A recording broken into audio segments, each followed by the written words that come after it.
Halo pemirsa, apa kabar Anda hari ini? Senang sekali saya Raden Madlias dapat kembali menemani Anda dalam sebuah program talk show inspiratif. Ini dia Bincang Sehati. Ya pemirsa, kalau kita ngomong penyakit itu banyak banget ya. Mulai dari istilah yang kita sering dengar sampai istilah kayak jarang kita dengar lah ya gitu ya. Penyakit-penyakit ini ternyata ada di sekitaran kita dan mungkin ada orang yang kita kenal tapi nggak ngerti ya kita kalau ternyata beliau ini mengalami penyakit yang satu ini. Nah ada namanya thalassemia. Mungkin Anda pernah dengar atau nggak pernah dengar. Nah ini erat kaitannya juga dengan darah gitu ya. Nah nanti kita akan bahas nih apa itu thalassemia, penyebabnya, kondisinya, tanda-tandanya seperti apa. Terus bisa disembuhkan enggak, tindakannya seperti apa. Makanya hari ini kita akan membahas dan mengupas tuntas seputar thalassemia. Tapi sebelum membahas itu, kita akan membahas terlebih dahulu beberapa mitos atau fakta seputar anemia yang sama-sama erat kaitannya juga dengan darah gitu ya. Kita lihat yang pertama. Wanita katanya lebih rentan mengalami anemia. Nah selama ini kita sering melihat ya, nggak tahu sih kalau Anda gitu ya, kebetulan beberapa rekan saya gitu ya yang perempuan mereka ada yang mengalami anemia dan nggak tahu sih ini karena kebetulan aja mungkin ya. Ternyata rekan-rekan saya ini mengalami anemia dan kebetulan mereka adalah wanita. Nggak ngerti di luar sana apakah prevalensi dari anemia ini juga bisa saja terjadi pada pria. Tapi nanti kita akan coba tanyakan ke dokternya apakah memang secara hormonal gitu ya, maksudnya wanita itu lebih rentan mengalami anemia atau enggak. Apa sih kondisi yang akhirnya membuat wanita dikatakan lebih rentan mengalami anemia? Ini sebenarnya fakta atau mitos belaka dengan kondisi yang ada di perempuan. Kan mungkin beda-beda ya, laki-laki seperti ini, perempuan seperti ini. Sehingga akhirnya perempuan memiliki risiko jauh lebih tinggi dibandingkan laki-laki kalau kita berbicara tentang anemia. Nanti kita bahas deh ya, ini beneran fakta atau mitos belaka supaya kita semuanya sama-sama tenang. Tapi kalau bisa sih ya nggak harus kayak ketakutan juga ya kita perempuan atau kita laki-laki. Kalau ini lebih berisiko pada jenis kelamin tertentu. Oke, kita lanjut yang kedua ya. Orang dengan anemia itu katanya nggak boleh berolahraga. Satu, olahraga itu kan memang baik untuk kesehatan tubuh. Ya kita berolahraga supaya tetap sehat, fit, bugar dan lain sebagainya. Tapi ada beberapa kondisi mungkin orang-orang yang sebaiknya atau justru malah kayak nggak boleh sama sekali berolahraga. Karena kondisinya tidak memungkinkan. Nah kalau kaitannya dengan anemia seperti apa? Kita kan selalu kepikiran orang-orang anemia ini adalah orang-orang yang lemes gitu ya. Karena kan berhubungan dengan darah ya, kurang darah dan lain sebagainya. Sehingga akhirnya, waduh gimana mau berolahraga, kondisinya aja lemes. Kalau dipaksakan, nah karena sesuatu yang dipaksakan itu tidak baik gitu ya. Sehingga orang-orang dengan anemia, apalagi ketika lagi kambuh gitu ya, pas lagi lemes-lemesnya suruh berolahraga, itu kan bisa bahaya banget gitu ya. Karena kan olahraga juga butuh stamina yang tinggi, tubuh yang fit supaya bisa melakukan aktivitas fisik dalam berolahraga. Apalagi kalau high impact ya atau high intensity ini kan bahaya banget. Tapi sebenarnya boleh nggak sih orang anemia berolahraga?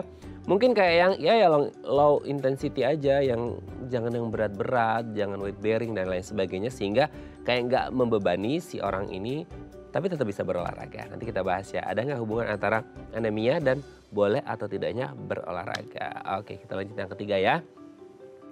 Diabetes katanya bisa menyebabkan anemia.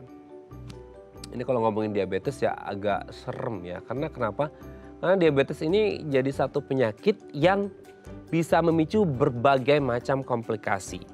Jadi maksudnya ketika orang ini ditegakkan diagnosisnya bahwa oke, Bapak Ibu ini mengalami diabetes. Ini banyak yang akhirnya kayak nggak mungkin biasanya diabetes akan berdiri sendiri. Entah dalam waktu dekat atau waktu lama gitu ya. Diabetes ini akan berujung pada komplikasi tertentu. Nah salah satunya katanya anemia. Apakah benar demikian? Karena kalau kita pikir, oh betul dong kalau diabetes katanya bisa berujung pada komplikasi satu penyakit atau kondisi kesehatan tertentu. Maka tidak menutup kemungkinan bahwa orang dengan diabetes juga bisa mengalami anemia. Karena kita ngerti ya sistem metabolisme dan lain sebagainya. Pada orang-orang dengan diabetes ini kan pasti menurun secara drastis. Apalagi kalau gula darahnya tidak terkontrol dengan baik. Nanti kita bahas deh ada nggak hubungan diabetes dan juga anemia. Kita lanjut yang keempat ya. Semua anemia ini katanya bersifat genetik. Nah tadi kita bahas diabetes ya. Kalau diabetes sih memang ada turunan gitu ya. Meskipun tidak semuanya bakal berujung pada diabetes, tapi bibitnya itu pasti ada. Apalagi kalau ditambah lifestyle yang sedentary dan lain sebagainya, yang akhirnya membuat risikonya tambah lagi gitu ya. Nah, ini akan jadi pertanyaan juga kalau dengan anemia. Apakah juga anemia ini bersifat genetik? Sehingga kayak, oh kalau mamanya, apalagi mama papanya gitu ya, dua-duanya ada riwayat anemia. Nah, ini yang dikhawatirkan adalah turunannya, anaknya ini juga akan berisiko mengalami anemia atau enggak. Nah, kalaupun kayak, oh ini nggak ada hubungannya, ataupun kalau ada hubungannya kayak, waduh ini kalau akhirnya ada risiko, ini bisa dicegah atau enggak sih? Dengan apa? Mungkin dengan suplemen atau kemudian tindakan preventif atau ya gaya hidup dan lain sebagainya yang bisa dimodifikasi sehingga risiko anemia ini tidak akan menurun ke anaknya apalagi ke anak cucunya nanti ya. Ini kan jadi PR besar ya kalau akhirnya ini benar bersifat genetik. Oke, kita lanjut yang terakhir ya.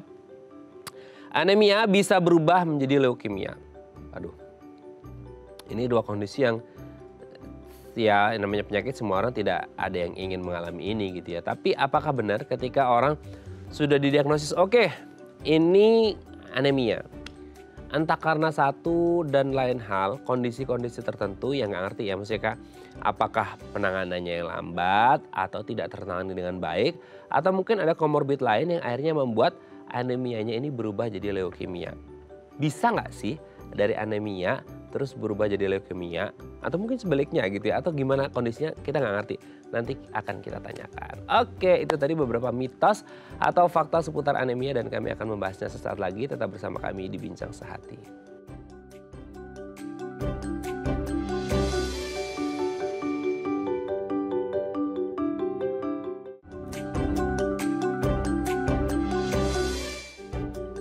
Baik, karena masih bersama kami di Bincang Sehati. Tadi di segmen sebelumnya kita sudah membahas ada beberapa mitos atau fakta seputar anemia. Nah, untuk membahasnya telah hadir bersama kami di studio Bincang Sehati ada Dr. I Gusti Ayu Ira Mahariani Budiarta SPPD, dokter spesialis penyakit dalam dari Rumah Sakit Mitra Keluarga Bintaro. Selamat pagi Dokter Ira, apa kabar? Selamat pagi Mas Raden, kabar baik. Sehat ya Dok ya. Sehat. Oke Dok, hari ini kita akan membahas seputar talasemia. Ya.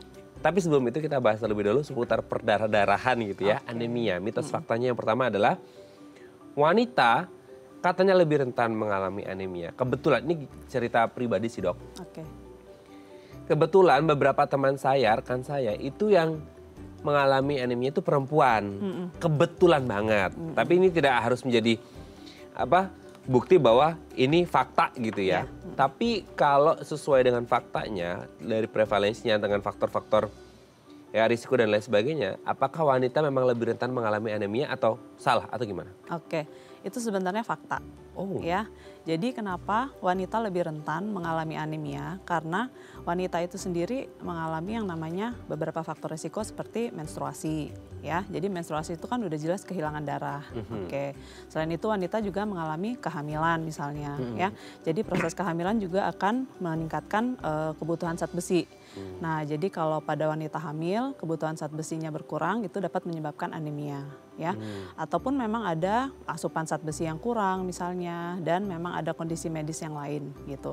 Walaupun memang pria juga bisa kena anemia gitu, tapi yang lebih berisiko terkena anemia memang wanita. Gitu. Kalau kondisinya kayak menstruasi gitu ya Dok ya. Terus kemudian kalau wanita yang sudah masuk masa menopause, Ya. itu risiko anemianya semakin berkurang dong atau gimana?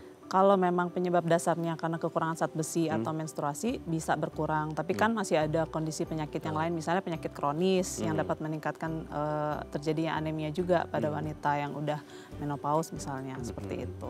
Oke, jadi memang ada beberapa kondisi yang bisa jadi bukan ini jadi faktor risikonya, mungkin karena komorbid tertentu sehingga akhirnya risiko mengalami anemia juga lebih tinggi gitu ya. Benar. Tapi secara fakta ini benar gitu ya, karena beberapa kondisi tadi meskipun tidak menutup kemungkinan pria juga bisa mengalami anemia, tapi prevalensinya lebih banyak di wanita ya. Oke, kita lanjut yang kedua ya. Kan kalau kita ngomongin orang anemia, nggak tahu sih ini karena kemakan iklan kayaknya dulu ya. Jadi kita tuh taunya kalau generasi 90-an orang anemia tuh kayak lemes, nggak berdaya gitu-gitu ya Dok ya. Sehingga kayak disuruh berolahraga nggak mungkin gitu ya, karena olahraga itu membutuhkan energi yang fit, yang bugar. Sementara orang anemia jangan kan berolahraga, berdiri aja kayaknya lunglai gitu ya. Nah sebenarnya kalau orang dengan anemia ini boleh berolahraga atau enggak, atau gimana? Oke, itu sebenarnya mitos ya. Oh, Jadi kalau orang dengan anemia itu justru disarankan berolahraga ya, walaupun memang harus diperhatikan intensitasnya dan jenisnya. Memang sebelum berolahraga harus berkonsultasi dulu dengan dokter gitu kalau udah jelas anemia. Karena dengan berolahraga itu sendiri itu kan akan meningkatkan sirkulasi peredaran darah, meningkatkan suplemen oksigen ke jantung dan paru-paru. Kemudian juga akan meningkatkan kadar hemoglobin dalam darah juga gitu. Jadi sebenarnya orang dengan anemia juga penting untuk berolahraga gitu. Jadi itu sebenarnya mitos ya. Walaupun memang harus berkonsultasi dulu. Kalau pasien itu dengan anemia berat ya disarankan sih memang tidak berolahraga. Tapi kalau masih anemia ringan itu kan tetap harus bisa berolahraga. Tapi sebenarnya kalau kondisi anemia itu dia up and down gitu nggak sih, Dok? Sehingga kayak kalau lagi oke sih ya berolahraga aja, tapi kalau pas lagi down ya jangan gitu, atau gimana? Atau stagnan dia kayak gitu? Balik ke pasiennya itu sendiri sih, pasiennya mengalami anemia apa. Kalau misalnya hanya anemia ringan, anemia kekurangan zat besi gitu kan, sebenarnya masih boleh berolahraga dan harus berolahraga gitu. Walaupun memang dengan intensitas yang sedang, nggak boleh yang terlalu intensitas berat seperti itu. Ya. Oke, jadi jangan sampai karena pinginnya sehat, olahraganya udah olahraga prestasi kayak atlet ya, Dok. Jangan ya, nanti malah bisa berabi. Iya. Oke, kita lanjut yang ketiga. Nah ini kalau ngomongin penyakit yang satu ini emang kadang-kadang ngeselin ya, karena akhirnya dia merembet bisa kemana-mana gitu ya. Diabetes katanya bisa menyebabkan anemia. Walaupun selama ini kita ngerti kayak, oh ada beberapa penyakit yang bisa disebabkan oleh diabetes. Gara-gara diabetes akhirnya muncul, karena kadang nggak ngerti ini koreksi kalau salah. Ada yang bilang kayak diabetes itu nggak akan bisa berdiri sendiri gitu. Sehingga akhirnya diabetes itu pasti entah dalam waktu dekat atau panjang akan ada komplikasi apalah gitu. Nah salah satunya katanya anemia, betul nggak sih, Dok? Oke, kalau mitos atau fakta, diabetes menyebabkan anemia itu sebenarnya bisa mitos atau fakta ya. Jadi namun diabetes itu bukan penyebab anemia secara langsung. Nah, jadi diabetes itu sendiri kan adalah penyakit kronis yang dapat menyebabkan komplikasi pada pembuluh darah kecil dan pembuluh darah besar di badan kita gitu. Nah, kalau salah satu komplikasi di pembuluh darah kecil itu bisa terjadi neuropati diabetes, bisa terjadi gagal ginjal atau nefropati diabetik. Nah, kalau terjadi nefropati diabetik itu akan menyebabkan anemia dalam jangka waktu tertentu seperti itu. Jadi diabetes itu sebagai penyakit kronis memang akan menjadi faktor resiko terjadinya anemia, tapi bukan penyebab secara langsung gitu. Karena memang diabetes kan ada komplikasi jangka panjang dan pada pembuluh darah kecil dan pembuluh darah besar seperti itu. Akan beda nggak sih, Dok, kalau diabetesnya itu tipe 1 dan 2 gitu? Atau yang mana? Beda.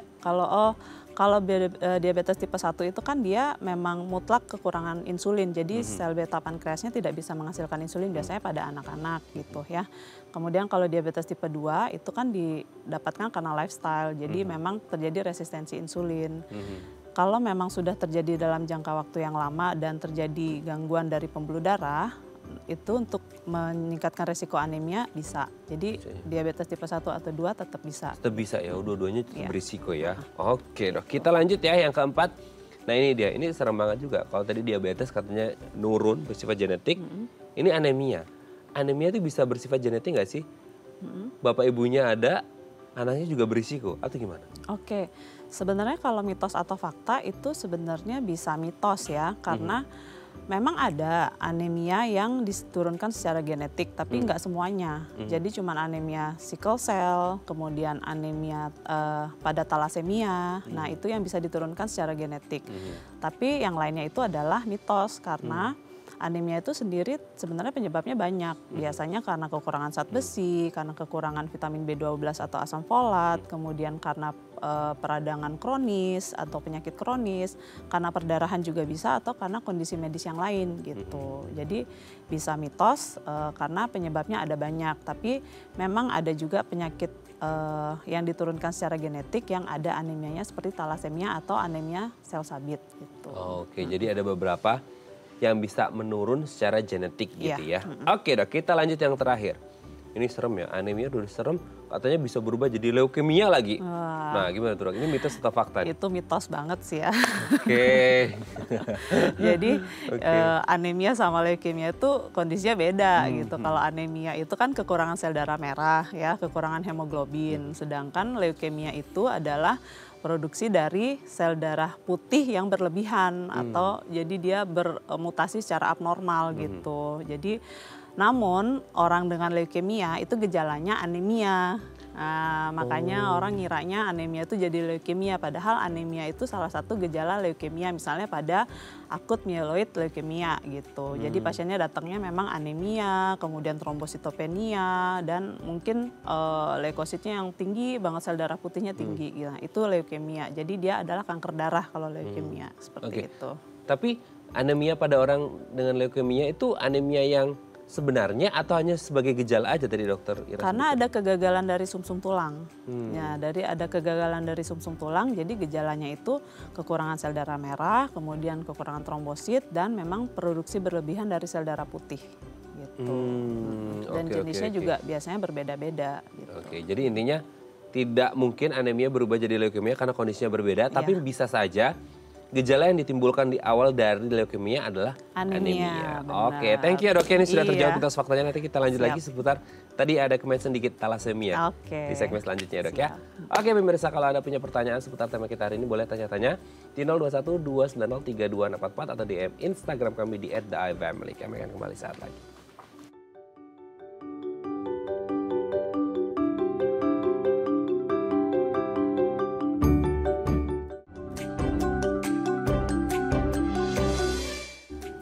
Baik, karena masih bersama kami di Bincang Saat ini, kita masih membahas tema kita hari ini, kenali thalassemia sedari dini. Kalau Anda punya pertanyaan seputar tema kita hari ini, boleh tanya-tanya di 021 290 3244 atau di Instagram kami di @theifamily. Kita masih bersama dengan Dr. I Gusti Ayu Irama Haryani Budiarta, SPPD, dokter spesialis penyakit dalam dari Rumah Sakit Mitra Keluarga Bintaro. Oke dok, kita lanjut lagi.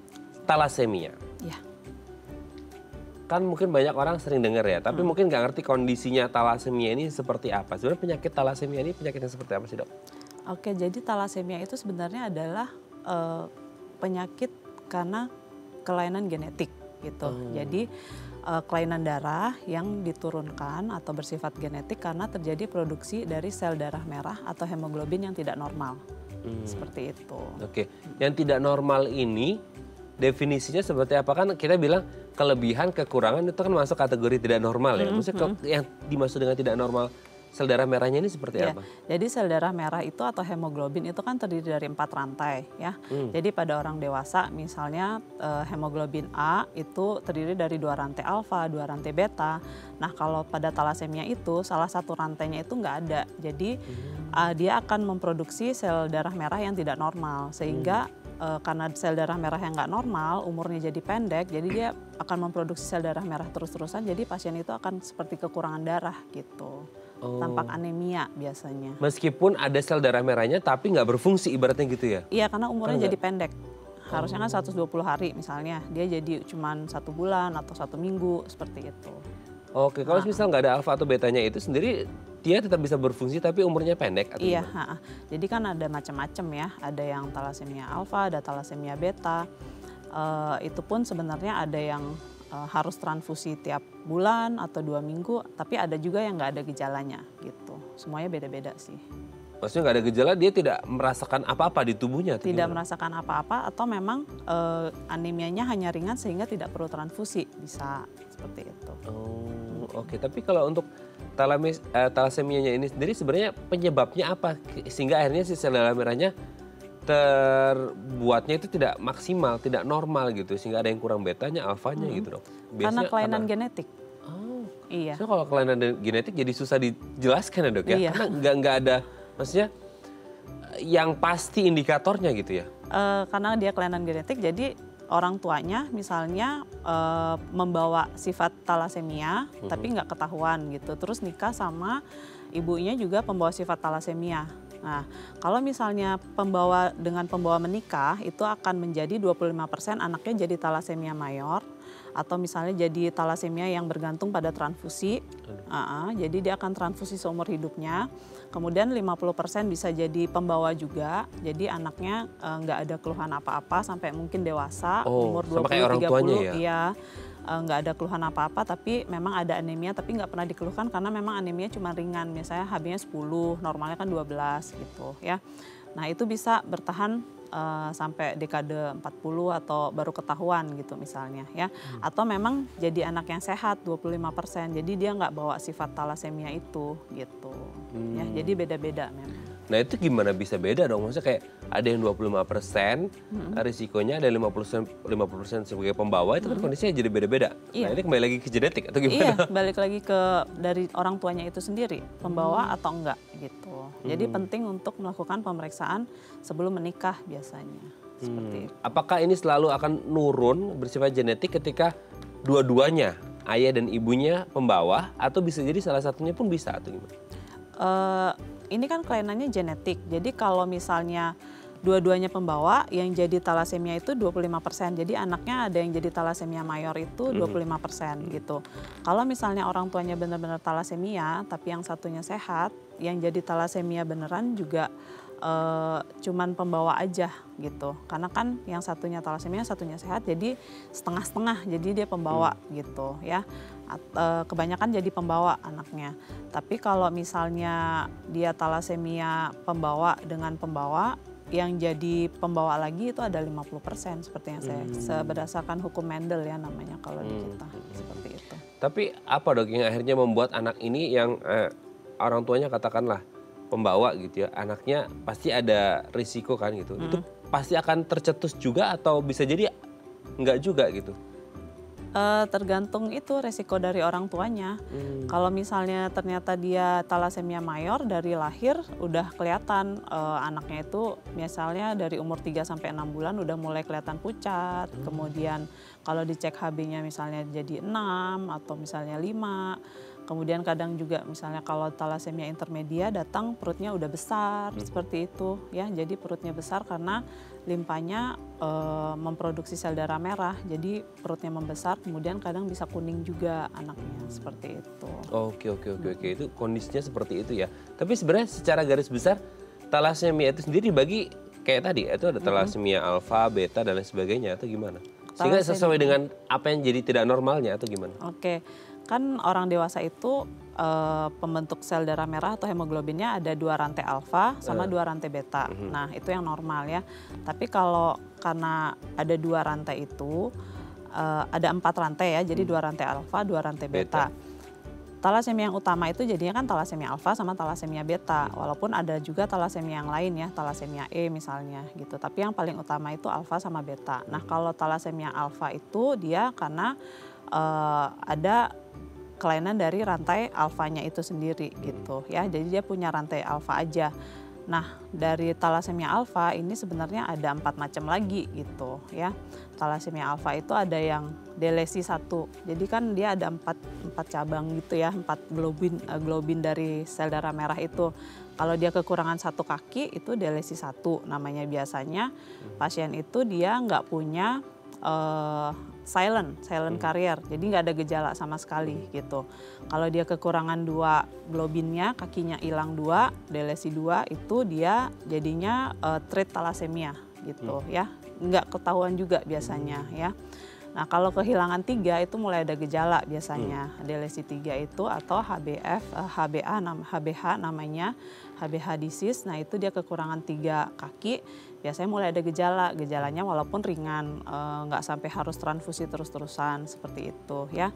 Biasanya pasiennya bisa kita kasih suplemen asam folat misalnya ya. Dan kalau misalnya kekurangan 4 kakinya, berarti kan nggak ada pembentukan sel darah merah ya. Nah itu dia biasanya ketahuannya pada saat bayi meninggal dalam perut gitu, atau penyakit hidrofetalis namanya gitu ya, HBF HBF disease gitu. Jadi makanya kalau talasemia alfa yang delesi 4 itu yang paling berbahaya biasanya gitu. Makanya kalau bayi meninggal dalam kandungan itu bisa karena talasemia itu alfa itu sendiri atau memang ada penyakit yang lain gitu.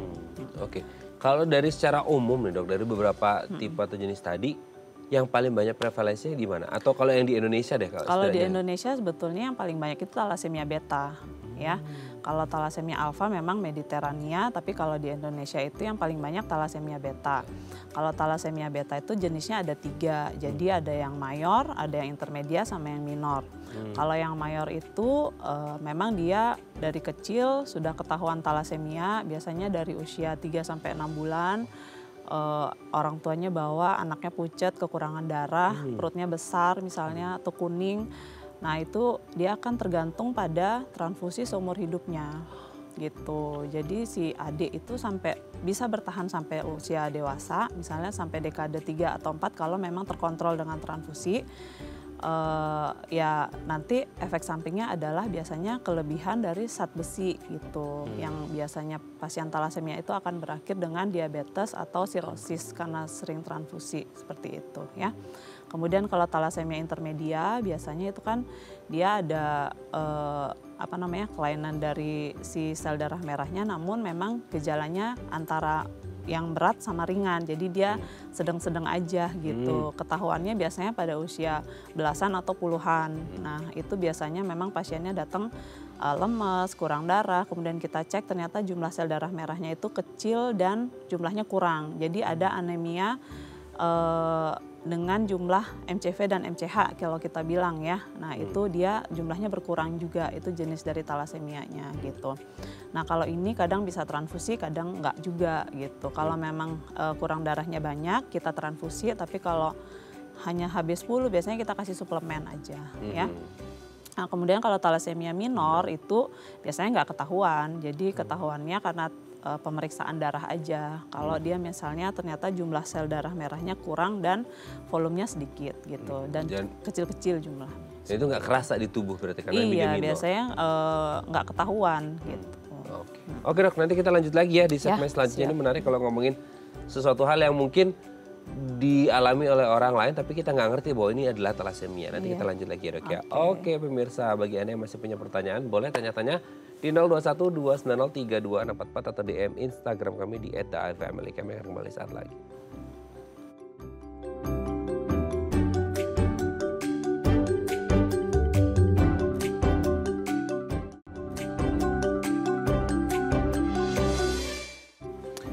Baik, Anda masih bersama kami di Bincang Saat Ini. Kita masih membahas tema kita hari ini, kenali thalassemia sedari dini. Kalau Anda punya pertanyaan seputar tema kita hari ini, boleh tanya-tanya di 021 290 3244 atau DM Instagram kami di @theifamily. Kita masih bersama dengan Dr. I Gusti Ayu Irama Haryani Budiarta SPPD, dokter spesialis penyakit dalam dari Rumah Sakit Mitra Keluarga Bintaro. Oke dok, kita lanjut lagi.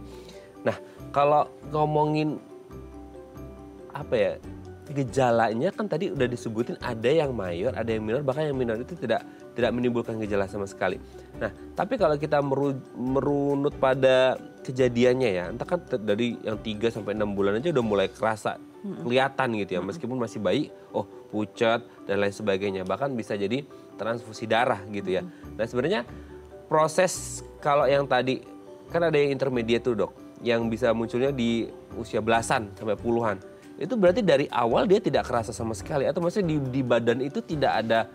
Sebenarnya kalau orang luka kan kerasa perih gitu ya ke saya, tapi kalau thalassemia gimana tuh? Oke, jadi kalau misalnya gejala ya, kalau dia hanya thalassemia beta yang minor itu nggak ada gejala sama sekali biasanya ya. Ada gejala anemia ringan misalnya ya paling cuma lemes, letih, lesu, ketahuannya misalnya lagi cek darah gitu. Misalnya dia MCU mau masuk kerja, kok dia anemia nih, ternyata anemianya kekurangan jumlah anemianya sel darah merahnya kurang dan kecil-kecil bentuknya gitu. Nanti baru dari situ dilakukan pemeriksaan lanjutan, misalnya pemeriksaan HB elektroforesis ya, jadi analisis dari hemoglobin. Kalau misalnya didapatkan ternyata HbF-nya tinggi, nah berarti dia tuh ternyata thalassemia baru ketahuan gitu. Atau kalau thalassemia intermedia pun juga sama, nggak punya gejala ya. Misalnya dia ternyata lagi mau melahirkan gitu, ternyata anemianya parah atau misalnya mau operasi atau MCU ketahuan kalau ada anemia ternyata HB-nya 10 atau HB-nya 8, 9 tapi nggak ada perdarahan, nggak ada penyakit yang lain. Nanti kita pastiin lagi ternyata pasien ini memang anemia karena talasemia atau karena kekurangan zat besi atau karena penyakit lain gitu ya. Tapi kalau anemia kalau talasemia mayor, beta mayor itu biasanya ketahuannya kalau pada anak-anak usia 3-6 bulan udah ketahuan misalnya dia pucet, perutnya besar karena terjadi pembesaran pada limpa gitu ya. Atau misalnya kalau pada usia setelah balita gitu, misalnya pada usia 6 tahun atau misalnya setelah balita lah, itu ketahuannya biasanya anaknya jadi pendek karena pertumbuhannya kan tidak normal karena sel darah merahnya kurang gitu. Jadi kan sel darah merah mengangkut oksigen dari paru-paru ke seluruh tubuh. Nah ini yang ngangkut makanan kan nggak ada gitu karena jumlahnya nggak normal dan umurnya pendek gitu. Jadi si anak itu juga akan jadi kerdil, biasa pendek biasanya ya. Atau misalnya terjadi pertumbuhan tulang yang nggak normal. Jadi dari mukanya pun udah kelihatan kalau ternyata ada wajah-wajah talasemia gitu. Oh ada? Ada, namanya fasies talasemia. Jadi memang bentuk mukanya tuh khas, beda gitu. Pada dahinya biasanya. Gitu. Apa dahinya? Agak lebih memipih ya kalau nggak salah gitu. Ya, jadi ada kulis anemia. Nah, kemudian bisa juga kalau dari ronsen misalnya terjadi pemimpihan dari tulang-tulang seperti itu. Kayak gitu sih biasanya gejala-gejalanya. Oke dok, tadi yang menarik itu yang MCU ya, maksudnya orang MCU mungkin niatnya nggak mau ngecek talasemia ya, ya tadi mau kerja dan lain sebagainya. Tapi ya sekarang sih banyak paket MCU ya, tapi maksudnya setiap MCU itu pasti kelihatan nggak sih, maksudnya dari darahnya itu kelihatan bahwa pasti ada tes talasemianya atau beda gitu. Karena kan tadi ketahuan pas MCU, terus kemudian ada pemeriksaan lebih lanjut gitu. Tapi kalau MCU yang standarnya sendiri kelihatan? Kalau MCU standar biasanya kan ada pemeriksaan darah lengkap ya. Nah kalau pemeriksaan darah lengkap itu kan yang diperiksa sel darah merah atau hemoglobin, eritrosit, sel darah putih, trombosit. Nah kalau yang sel darah merah lengkap itu, pemeriksaan darah lengkap itu juga ada pemeriksaan bentuk dari sel darah merah. Misalnya ada MCV, MCH, MCHC gitu. Nah, kalau memang HB-nya sudah di bawah normal, misalnya kalau perempuan usia dewasa itu kan 12,5, ternyata didapatkan saat MCU misalnya 10 gitu ya. Kemudian dipastikan lagi dengan bentuk atau volume dari sel darah merahnya itu, ternyata jumlahnya juga menurun, MCV-nya menurun, MCH-nya juga menurun. Nah, kalau itu kan artinya seseorang itu menderita anemia hipokromik mikrositer namanya ya. Kalau anemia hipokromik mikrositer itu sebenarnya ada beberapa sih memang. Ada anemia karena kekurangan zat besi, ada karena penyakit kronis, dan ada juga karena talasemia gitu. Kalau udah dapat itu misalnya ternyata dia anemia hipokromik mikrositer, kita lanjutkan pemeriksaan yang lain. Kita cek jumlah zat besinya normal atau enggak, ternyata zat besinya meningkat, nah itu bisa karena talasemia. Atau misalnya ternyata zat besinya menurun berarti kan karena kekurangan zat besi anemianya, berarti bukan ke arah talasemia. Kalau misalnya zat besinya meningkat, kita pastiin lagi dengan HB elektroforesis, analisis dari HB gitu. Kalau ternyata HbF-nya meningkat ya berarti seseorang itu memang talasemia walaupun dia tidak ada talasemia mayor, jadi dia itu talasemia intermedia seperti itu. Oke. Nah ini kemudian kalau akhirnya nih tadi dari MCU ketahuan gitu ya. Terus tadi juga kan sempat dokter Ira menyebutkan kalau mau menikah coba cek, siapa tahu jadi carrier ya, jadi pembawa gitu. Nah kalau dengan hasil MCU plus yang tadi ya untuk cek talasemianya gitu, ketahuan nih si calon istri dan calon suami ini carrier gitu, pembawa dari talasemia itu sendiri. Harus diapain? Maksudnya ada tindakan, maksudnya kayak jangan sampai nanti anaknya juga pasti anaknya masih kejadian, tapi maksudnya ada tindakan preventif apa setelah pemeriksaan itu nggak sih dok? Apa yang dilakukan gitu? Oke, jadi kalau misalnya ternyata udah tahu nih si pasangan yang akan menjadi suami istri ini ternyata sama-sama carrier talasemia, kalau memang harus banget menikah, jangan dipisahin itu dong. Harus banget menikah. Kita tuh bisa sebenarnya pada usia kehamilan 11 minggu itu diperiksa chorion virus pemeriksaan dari chorionik dari si bayinya itu sendiri gitu. Jadi jaringannya diambil sedikit. Kalau misalnya ternyata dia mengalami talasemia mayor, bakat menjadi talasemia mayor, itu disarankan untuk aborsi atau pemeriksaan amniosintesis pada usia kehamilan 16 minggu. Nah, kalau misalnya kita udah dapet ternyata si anak ini akan jadi talasemia mayor, tetap disarankan aborsi seperti itu. Ya, jadi kalau bisa nggak diterusin kehamilannya. Tapi kalau memang ternyata nggak membawa talasemia mayor, ya silahkan balik ke orang tua. Berarti kan si anak itu akan menjadi karier gitu. Atau ya syukur-syukur ternyata 25% dia menjadi anak yang sehat. Masih bisa sih seperti itu. Serem ya dok ya, itu pilihan yang sulit kayaknya orang tua ya. Iya. Karena ya apalagi jadi anak yang pertama gitu ya. Karena kan Iya. pasti mau menikah berarti anak pertama dong. Terus tiba-tiba mayor gitu kan. Sedih banget ya. Oke, sebelum lanjut ini ada DM Instagram Ya. aku bacakan dari Bu Nita nih ya. Dok, apa ada kemungkinan talasemia beta intermedia? Diborong dulu, bisa dulu ya. Boleh. Bisa muncul di usia 25 tahun. Apa ada kemungkinan salah diagnosis atau hasil labnya? Terima kasih. Ini kayaknya masih belum terima nih ya yang didiagnosis nih ya. Apa ada kemungkinan salah diagnosis atau hasil labnya? 25 tahun kemungkinan talasemia beta intermedia. Gimana dok? Iya, itu bisa. Kan saya udah bilang tadi, kalau talasemia beta intermedia memang nggak ada gejala sampai ketahuannya setelah melakukan pemeriksaan darah. Jadi memang di usia belasan, kalau misalnya dia pernah cek darah, atau di usia puluhan, 20-an tahun biasanya baru ketahuan gitu. Jadi kalau memang dari pemeriksaan sudah lengkap sampai HB elektroforesis, pemeriksaan zat besi memang udah dinyatakan talasemia, berarti ya memang seseorang itu menderita talasemia, bukan salah diagnosis. Kalau salah diagnosis talasemia beta mayor mungkin ya, karena kan harusnya anak-anak gitu dari kecil udah ketahuan. Tapi kalau intermedia ya sampai usia puluhan yang tadi saya bilang baru ketahuan biasanya seperti itu. Kalau intermedia ini bisa harus transfusi juga nggak sih dok? Belum tentu. Oh, belum tentu. Karena dia antara yang mayor sama yang minor, jadi bisa perlu transfusi atau enggak. Jadi kalau misalnya datang dengan HB 8, ya mungkin dia perlu transfusi kalau ada gejala, tapi enggak transfusi yang dilakukan setiap 2-4 minggu sekali. Kalau kayak talasemia mayor kan bisa 2-4 minggu sekali transfusi. Kalau intermedia saat ada keluhan aja, jadi kalau memang HB-nya udah di bawah 8 misalnya, merasa ada keluhan, kita transfusi. Tapi kalau tidak ya nggak perlu gitu. Memang standar paling bawah sendiri itu HB-nya berapa? 8 atau berapa? Kalau talasemia target HB itu 10, tetap sama ya. Ya, jadi kita HB-nya ditinggikan. Karena kalau HB yang rendah talasemia mayor bisa sampai HB3, HB4, HB5, HB6 seperti itu. Apa sih dok yang akhirnya dia bisa turun kondisi HB-nya naik turun begitu karena produksinya? Memang, iya, karena pemecahan sel darah merahnya tidak normal seperti itu. Yang harusnya berumur 120 hari, dia mungkin umurnya 2 minggu aja atau 1 bulan aja seperti itu. Makanya dia datang udah anemia lagi dalam 2 minggu sampai 1 bulan seperti itu. Oke, berarti kalau kondisinya, oh ya terima kasih ya Bu Nita tadi yang sudah bertanya ya. Terima kasih, semoga bisa menjawab pertanyaannya. Tapi kalau kita ngomongin talasemia ini sendiri, maksudnya kalau transfusi gitu ya dok ya. Entah itu mayor yang pasti transfusi dan intermedia yang bisa jadi transfusi atau enggak. Itu transfusinya akan dilakukan seumur hidup? Kalau mayor seumur hidup.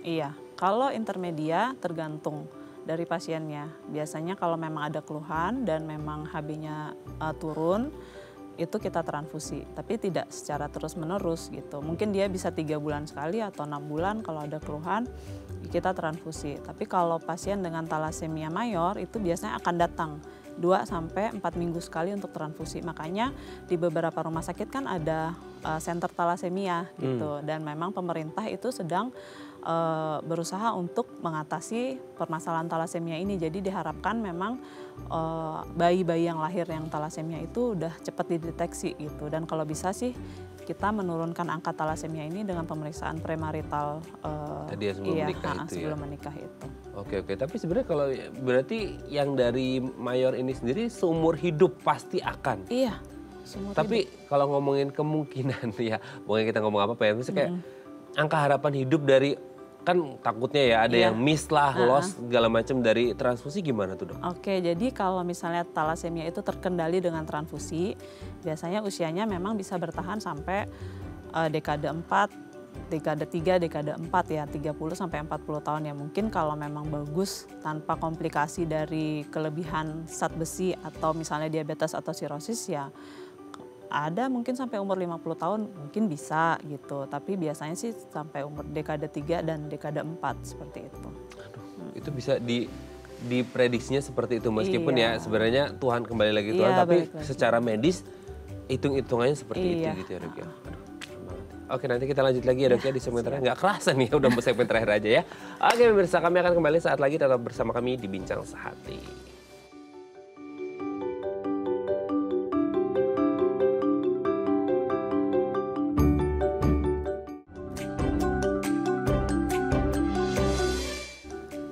Baik, Anda masih bersama kami di Bincang Sehati. Kita masih bersama dengan Dr. I Gusti Ayu Ira Mahariani Budiarta SPPD, dokter spesialis penyakit dalam dari Rumah Sakit Mitra Keluarga Bintaro. Kita masih membahas seputar talasemia. Oke dok, kita ngomongin tentang transfusi ini sebenarnya jadi, kalau ibarat kata orang sakit kan pasti butuh pengobatan, tindakan treatment.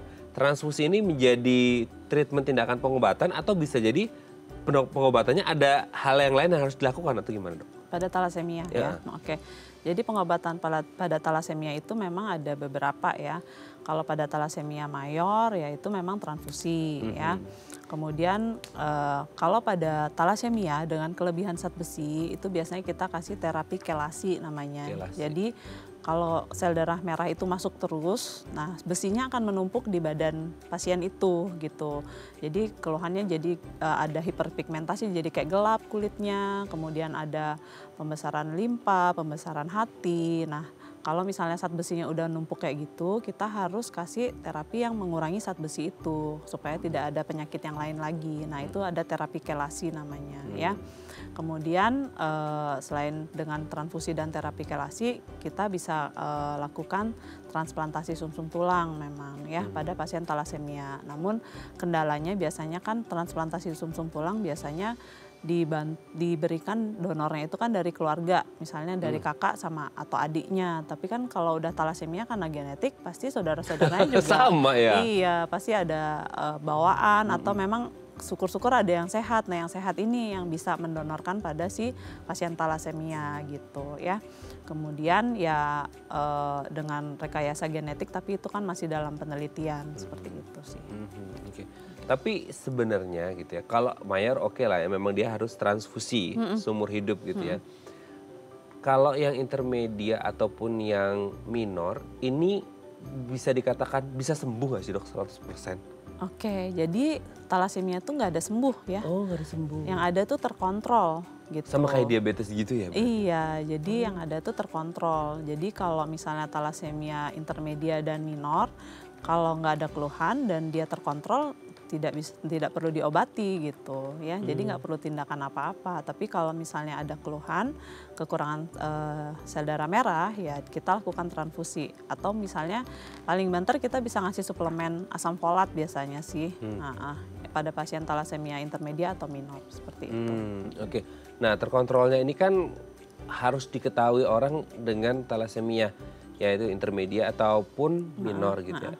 Apa yang akhirnya bisa mengontrol dan mengendalikan? Kalau ibarat kata orang diabetes kan ya makannya, porsi dan segala macamnya. Kalau talasemia? Kalau talasemia apa do's and don'ts-nya yang boleh dan tidak bolehnya nih dok? Jadi kalau orang talasemia itu dikatakan jangan makan sesuatu yang mengandung zat besi tinggi gitu ya. Misalnya berkebalikan kayak, sama kita kan, kita suruh makan zat besi gitu ya. Iya, kalau orang talasemia zat besinya tinggi dikurangin. Kemudian tetap berolahraga, istirahat yang cukup dan banyak makan makanan yang sehat seperti itu ya. Tapi yang kalau yang nggak boleh ya itu tadi yang banyak zat besinya dikurangin. Kemudian kalau bisa jangan beraktivitas yang misalnya begadang terus-terusan, kemudian kurangin stres seperti itu. Itu yang harus dihindari.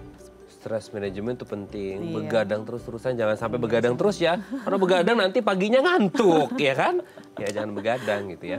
Oke, tapi kalau ngomongin tentang misal nih dok ya, kan banyak yang belum aware mungkin dengan talasemia gitu ya. Sehingga akhirnya mereka kayak nggak ngerti dia carrier atau enggak gitu ya.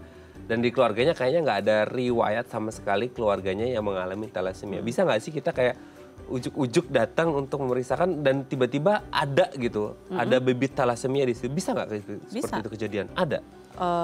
Belum tahu, secara persis saya belum tahu, tapi kan orang carrier itu kita nggak pernah tahu soalnya, walaupun orang tuanya nggak pernah. Awalnya dari mana gitu ya? Iya, walaupun orang tuanya ternyata nggak pernah cek juga gitu. Ternyata mungkin memang salah satunya carrier. Jadi kan anaknya juga akan jadi carrier, walaupun misalnya orang tuanya satu sehat, satu carrier, kan nggak ada keluhan sampai dewasa, sampai meninggal pun orang tuanya nggak ada keluhan kelainan darah kan. Nah, ternyata si anak melakukan pemeriksaan ada carrier misalnya, walaupun dia belum thalassemia mayor, kan dia carrier jadinya. Karena orang tuanya satu sehat, satu carrier, jadi anaknya kan carrier. Nah, itu ketahuannya kalau misalnya dia mau tahu, dia cek genetik misalnya ya, kan yang udah bisa cek DNA gitu ya. Cek DNA kalau misalnya untuk tahu ada thalassemia alfa biasanya di kromosom 16. Nah, ada gen alfa kromosom 16 itu berarti dia akan membawa thalassemia alfa gitu. Kalau thalassemia beta di gen beta kromosom 11 biasanya. Nah, itu dari tes DNA itu udah ketahuan gitu. Nah, atau misalnya dia ternyata pemeriksaan darah lengkap biasa aja, udah ada anemia, terus bentuknya kecil, jumlahnya kurang. Nah, itu dipastiin lagi dengan pemeriksaan zat besi dan Hb elektroforesis biasanya ya. Kalau ternyata dia punya bakat thalassemia ya pasti ada hal yang abnormal seperti saya bilang tadi. Apa jadinya kalau dia akhirnya konsumsi karena nggak ketidaktahuan ya, lagi-lagi ketidaktahuan gitu ya. Konsumsi zat besi yang berlebih, langsung ngefek ke badannya atau gimana? Kalau thalassemia itu kan ada penumpukan zat besi karena sel darah merahnya diproduksi terus-menerus gitu. Jadi efeknya ya saya bilang tadi kulitnya jadi gelap, misalnya hiperpigmentasi gitu. Atau misalnya ternyata ada pembesaran hati, pembesaran limpa, seperti itu. Oke, jadi memang banyak yang harus diperhatikan ya. Karena kan nggak tahu nih ini kondisinya seperti apa, kalaupun harinya thalassemia mayor udah pasti ketahuan gitu ya. Kayak apalagi kalau yang minor malah nggak ketahuan sama sekali. Kecuali kalau udah mulai muncul keluhan, makanya harus diperhatikan do's and don'ts-nya, yang apa yang tidak boleh dan boleh dilakukan atau dikonsumsi.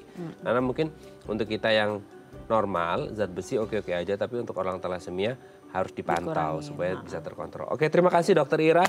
Hari ini kita mendapatkan banyak ilmu seputar thalassemia. Semoga teman-teman di sana yang mengalami thalassemia juga tetap semangat ya Dok ya. Semoga angka harapan hidupnya lebih panjang lagi dan lebih bahagia lagi. Terima kasih Dok.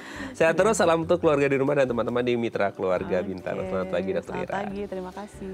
Oke pemirsa, itu tadi perbincangan kita dengan Dokter Ira. Semoga bermanfaat ya. Dan jangan lupa untuk terus menyaksikan konten-konten inspiratif dan menenangkan hati kami di platform The Eye Plus. Saya Raden Madya Samit. Sampai jumpa dan selamat kembali beraktivitas di hari Senin yang indah ini. Ingat, jaga kesehatan Anda.